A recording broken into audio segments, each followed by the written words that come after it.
Thank you very much for attending GVC 4.0. Welcome. We're so glad you could join us for the last event of the year. We're really excited. Our next guest is Aurora. Aurora will be joining us today. Actually, I kid. We have Emma Raz who's joining us, and she's the commercial director for Number 8. And I kid about it, but hopefully you'll be entertained as I was for an appearance from the one and only Aurora.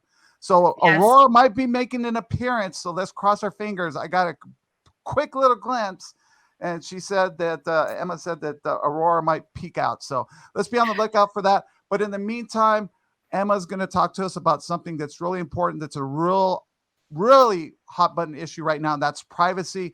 Emma, thank you very much for joining us at GVC 4.0. Thank you very much. I know it's late over there. Thank you very much for your time. And please tell us everything, and let's dig into privacy, personalization, and advertising. I am going to do my very best, and I'm very happy to be here. It is a tad late. However, I'm used to it. Working a startup, I work late every day anyway, so it's all good. And I will try to to get started. I'm going to kick off in a pure Number 8 tradition of doing a pop quiz of what is the largest data privacy breach affected. Basically how many people it has affected, the largest data breach. If anyone, the first 3 correct answers will get a reward. So if people want to try, please put your guess here or in the comments. And I'm looking forward to seeing if you can get it right.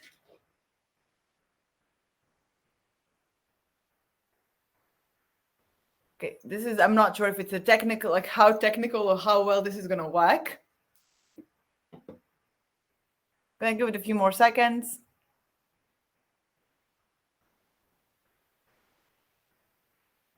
You know what? I'm just gonna cut it off.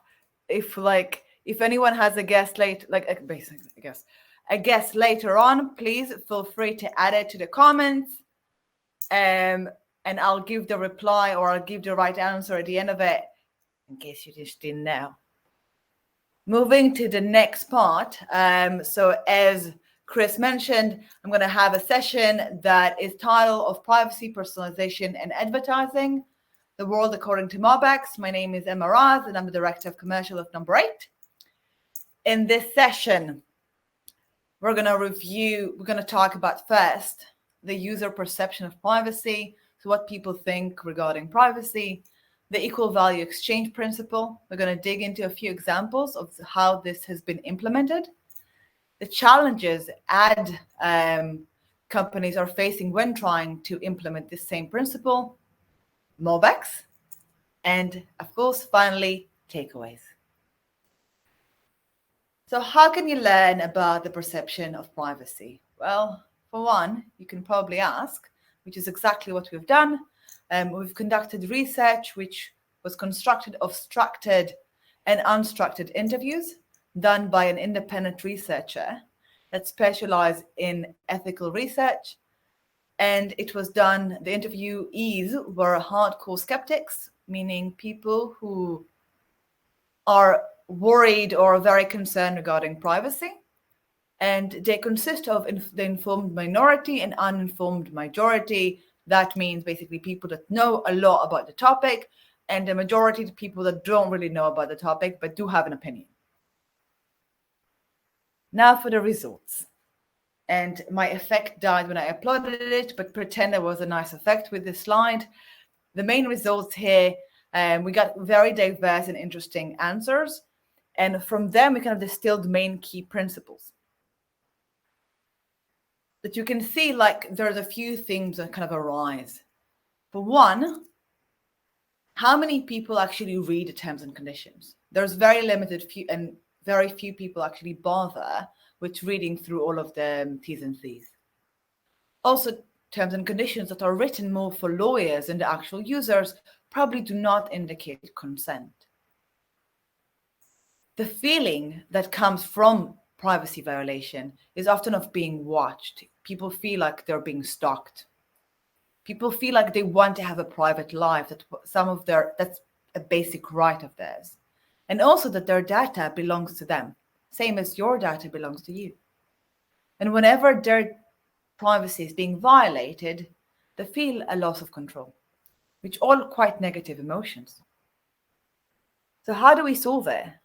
The equal value exchange principle, which simply put, and that's also an answer that we got from our interviewees, is if it will improve my experience, I'll do it. I mean, you have to give an equal value for any information you ask from the user. Great example of how that's been implemented is Nike. Obviously, an amazing company that do quite a lot of things. However, in this situation, if anyone here is a Nike app user, I am, you'll see that when you first onboard, Nike asks you for a bunch of information about yourself, including what you're interested in, how you're going to use the product, and you need to give quite a lot of information about your personal preferences and about yourself. The value that you get in exchange is product recommendation, a loyalty plan that is really tailored for what you care about, and really custom experience. So it's a much more effective, much more efficient shopping kind of journey. Furthermore, I don't know if you've seen it, but Nike launched their custom design shoes when they allow people to decide how they want to build their shoes, and create it through a 3D sneaker customization, basically a 3D printer. For this, you need to give even more information. For example, which material, the color, the exact size of your shoes, any additional conditions, and so on. So you're giving even more data. However, you're getting a one-of-a-kind product. So that is, again, a value exchange. Okay, this is next slide. System is slightly not cooperating with me, but I'll work through it. Next example, the Whole Food app. If anyone ever used it here, you'll probably already notice that it keeps a record of every item you've ever purchased. And it also asks you to allow basically location permission. Why is it asking for this information, and why is it tracking information regarding everything that you bought in terms of food? Because that can also be perceived as very personal, your diet, your habits, your health. It does it in order to give you better product recommendation and recipes, and to give you special targeted notification based on the store closest to your location. Now, I'm personally actually vegan, and you could argue that this is quite personal information. That's a lifestyle choice. That's a belief system. I still put it in my own information, and I do record it when I grocery shop in the app or in the website. And the reason why I do it is because it saves me a lot of time and provides me with a much more tailored and effective shopping experience. And for me personally, that's worth it. It's a much easier and time efficient process. Okay, I think yeah. So why is this not already being implemented in ad personalization?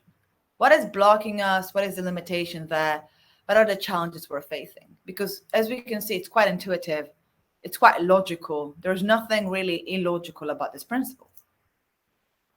Well, for one, the question is there of how do we actually manage to give an ad like a customized ad experience that doesn't compromise on privacy?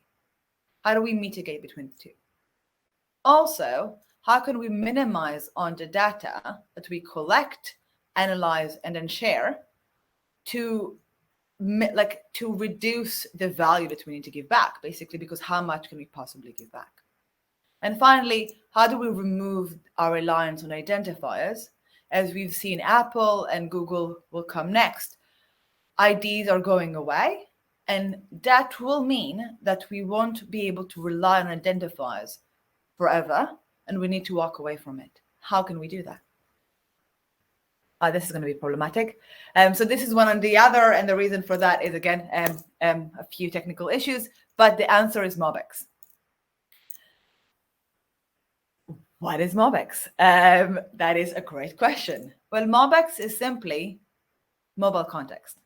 And why do we need a new term to explain what Mobex is and why not just use context?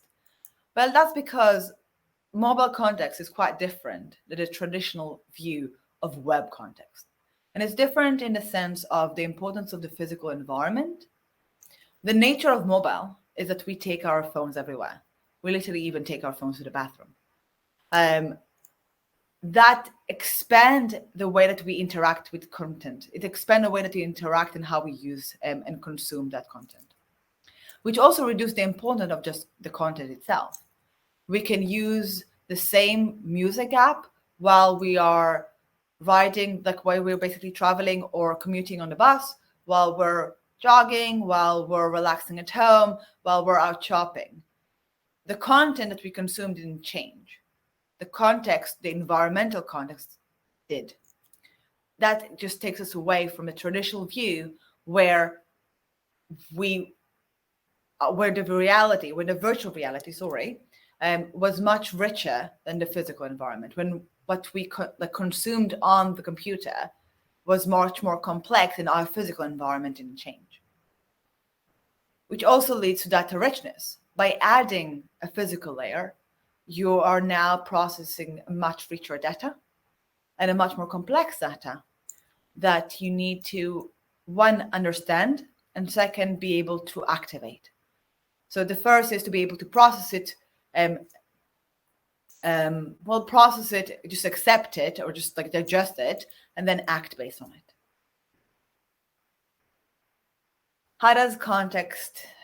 How can you create context? What is standing behind Mobex?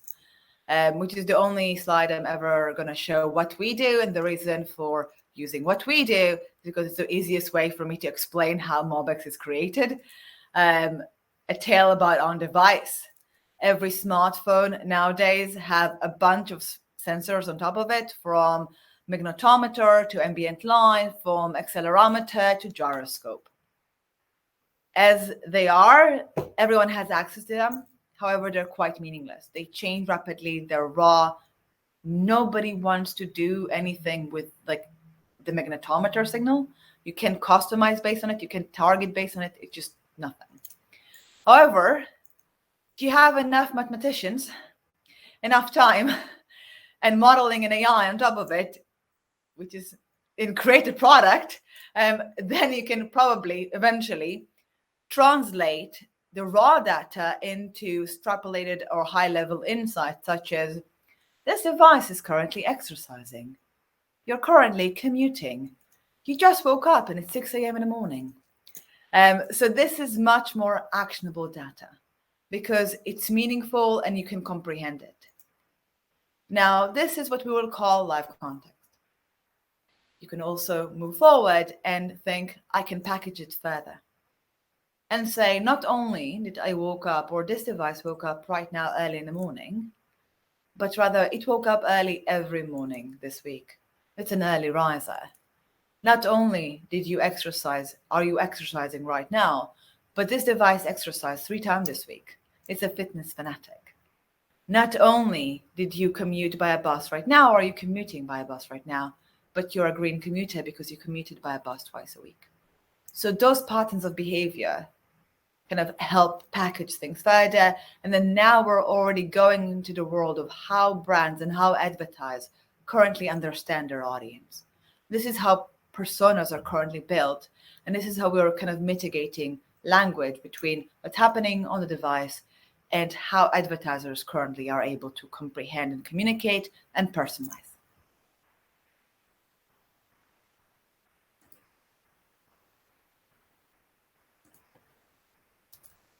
Looking at some real data, because I always want to give some actual data to make things real. If we look at some our case study for idealist data that we have, about 80,000 active users. We saw that we have a combination of 42 different audiences, where 60% plus were members of over or at least 3 audiences. And that can be from shopaholics to green fingers, which means people that likes to garden, walkers to outdoor explorers frequent breakers. That is quite rich already. And I think that we can all start to imagine what it might look like if we bring this kind of information into the world of advertising. What ads, what personalization we can achieve if we have this data. Now, I want you to hold this mental image when we go into the next section, because that is exactly what we'll do. Design a mental image. So putting Mobex to the test, what can we do with it? Because just data by itself, if it's not actionable, it's kind of meaningless. So how can you, now that you minimize the data, you mitigated the gap, but you still need to provide value. How can we provide the best value for a user? One, we can target only relevant audiences. And as psychology will tell you, us humans tend to block any information that is irrelevant for us as a natural optimization processing mechanism in order to make sure that our processing power is as fast as possible. We will basically just block unnecessary information, meaning we're literally blind to most ads. The one that we do see and are not relevant create a very negative experience. So by targeting only relevant people, we're basically creating, one, a much more effective campaign. Second, much better experience for the user. Second, personalizing the message to best resonate with the audience. What does that mean? Well, we all want to be the hero of our own story. It's actually a very common concept with marketing. Your customer is always the hero. Why is it always the hero? Is because, one, the message resonates much better. It's being recalled. It's more actionable. Second, it's a much more positive experience. People feel heard, listened to, seen. If I'm giving one example from my own life, laundry detergents.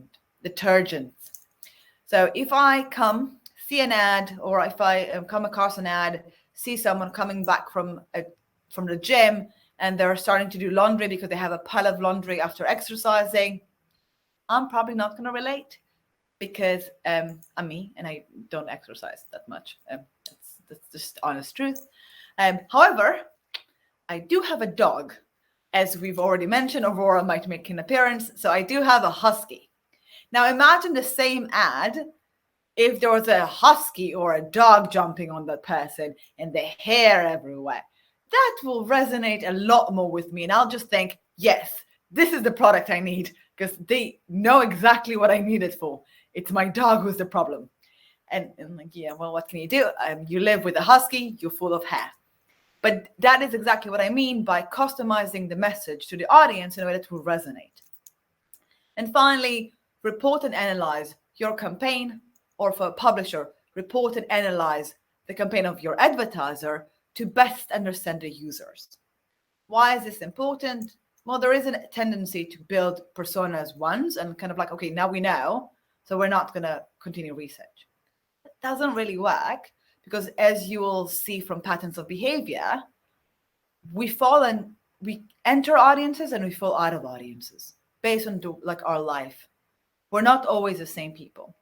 Sometimes we go more to eat out. Sometimes we stop and kind of cook indoor. Sometimes we start jogging and then decide that we don't want to do it anymore. That is human nature, and that is really fine. But that also means that we constantly have to be on the lookout to understand our audiences and adjust to their needs. So now remember your mental image. This is a reflection of the mental image.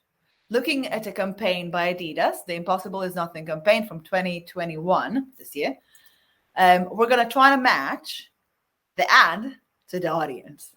So we have three audiences here: the cardio champions, the early risers, and the outdoor explorer.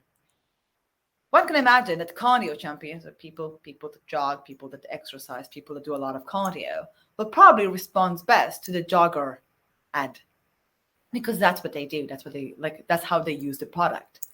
Early risers are probably more interesting in more yoga, light exercise. It's going to correlate more to their habits. And outdoor explorers will probably be more receptive to something outdoorsy when they can really see how they will experience the product in their own lives, because this is where they will use it. This is how they will imagine, they will see themselves experience this product. Now, we'll do the second step.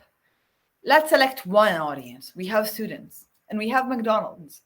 Our students are living there. When they live their life, they have different moments and different contexts. They party, they travel to class, they work out, they do all of these activities. And in each point, they might be more receptive to different kind of content. For example, when they're partying, you probably want to show them the sweetie ad. When they're traveling to class in the morning, you probably want to show them the special deal for McDonald's, the special breakfast deal. And finally, when they work out and they develop a really good appetite, the buy one, get one is probably the best ad for them. One, if they're students, if they're like me, they're probably broke. Because when I was a student, I was like, yeah, one buy get one was really solid. And also, this is probably when they're like, you'll catch their attention. So because they're really, really hungry. Next, the campaign analysis. If we're looking at, let's dig into the basically undoing or really what you can get from reporting or analyzing your audience or your campaign based on both context and audiences. You can see which type of audience saw the campaign, how did they engage with it, what performed better than other, use any type of KPI that you set, and really dig into which users you might have the best creative for, which ones still need work, or which one is completely irrelevant. Same comes with context. In which context people see the ad, when they're most engaged, and you can even layer it to see which audience engage in what context, and in which context they were most likely to engage with it, or vice versa. Finally, takeaways. Well, you need to give something to get something. That is the gist of the equal value exchange principle.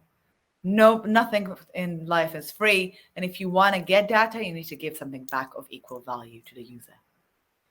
Mobex is key to attract advertising budget. And for advertisers, it's the key for you to know where is best to put your money, because you can make a much more effective decision based on it. First-party data for a publisher is like his publisher best friend. It is really important to invest in first-party data policy and strategy. Of course, the equal exchange principles still apply. And just a good best practice, you are the user. So develop product as if you are, in fact, the person who's going to consume them. And a tale of Number 8 and how Number 8 was first created. It was first created because our founder wanted to create a private experience that is also really personalized. He wanted his phone to understand his context without him having to do anything or say anything or be personally identified, and get relevant content personalized to his needs. That is basically the core of the company and how we continue to develop it. We constantly think, we are the user of this technology. What will we be comfortable using? How do we want our own privacy to be respected? If you follow the same principle, I can guarantee that you're probably going to provide a really epic user experience.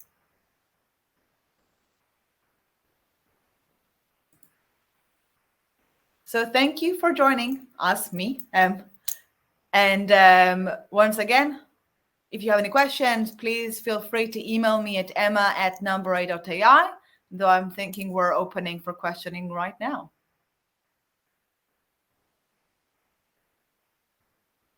Chris, is there any chance that you're mute? There we go. That's a little better. Thank you very much.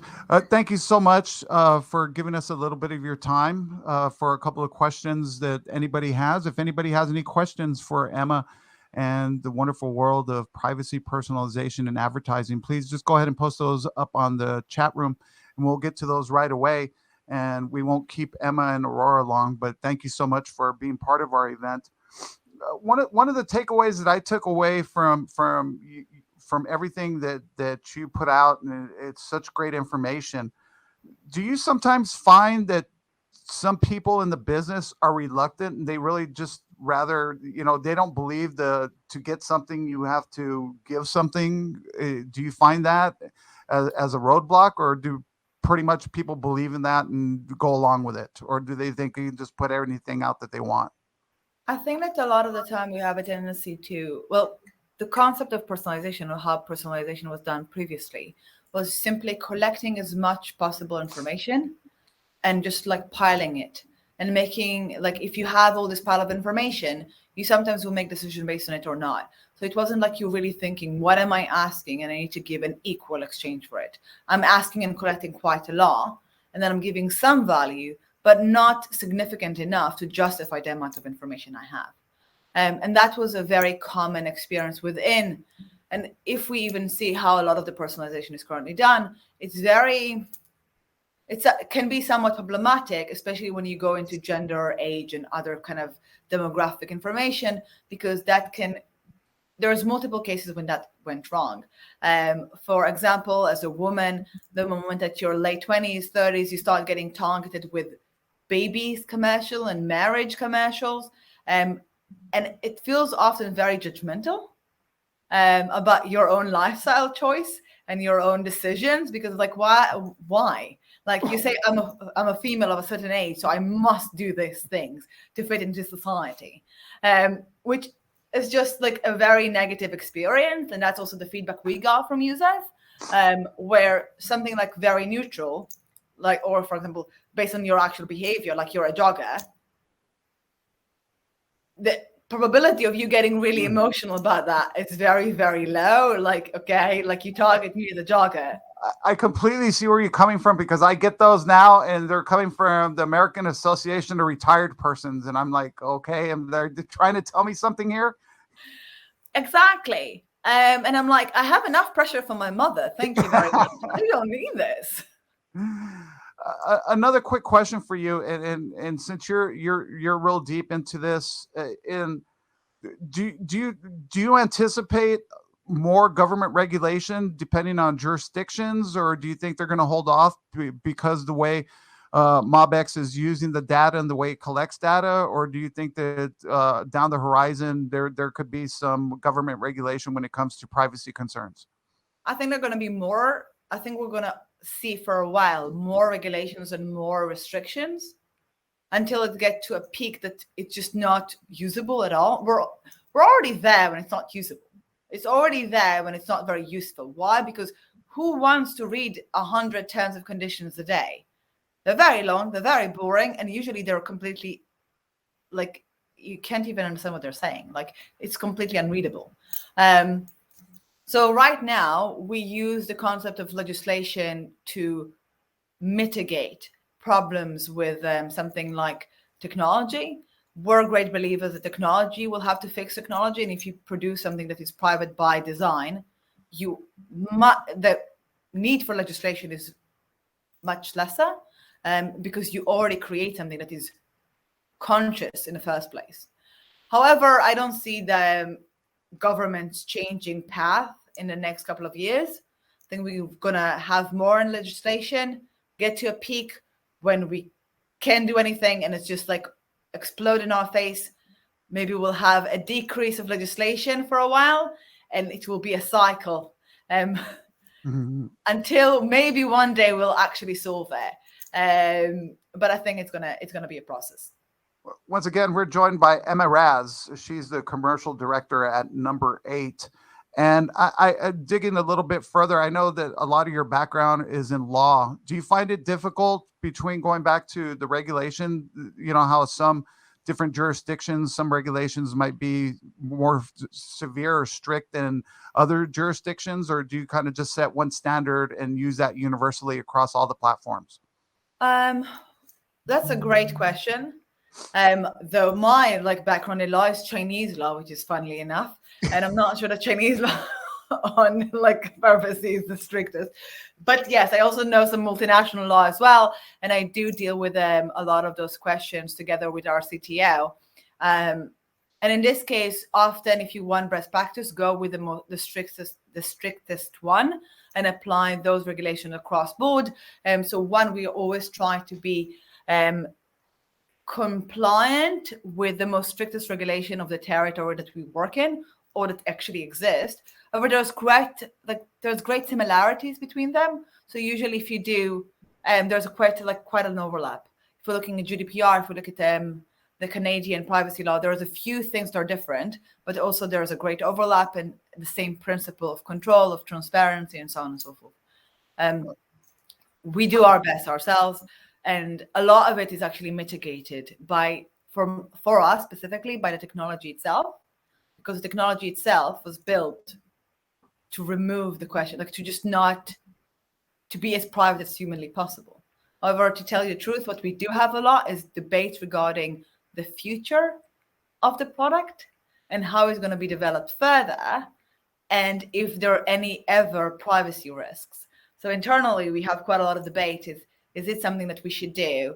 How we can reduce risk? Is this can potentially be abused by other players within the industry? So those are often questions we ask ourselves. Must have a lot of people working on that in the legal department. That's a lot of different. I can only imagine how complex that would be. Once again, we're joined by Emma Raz. She's taken time out of her busy schedule and her dog schedule to join us. She is the commercial director for Number 8. Emma, thank you so much for joining us. I know it's late for you, but thank you so much for joining us. It was a pleasure. It was very informative. I'm sure that everybody who participated got a great deal of information that they might not have been aware of, and how important it is, and the whole privacy and personalization, and ultimately the world according to Mobex is quite important. So we really appreciate your time and being part of the event, and thank you very much. And tell Aurora we'll see her out on the road at some of these events, and we look forward to seeing her. And thank you very much for your time. Thank you so much. Looking forward to see you too. And of course, we'll do a doggy date at some point. Perfect. And lastly, Emma, how does anybody reach out to you again? My email is perfect, emma@number8.ai, though you can find me on LinkedIn, on Twitter, on whatever social platform you want, I'm there. Fantastic. Thank you very much. That's Emma Raz. She is the commercial director for Number 8. Thank you very much and have a wonderful evening. Thank you again, Emma. You were great. Thank you so much. I look forward to meeting you and Aurora in Vegas. Thank you again. Cheers.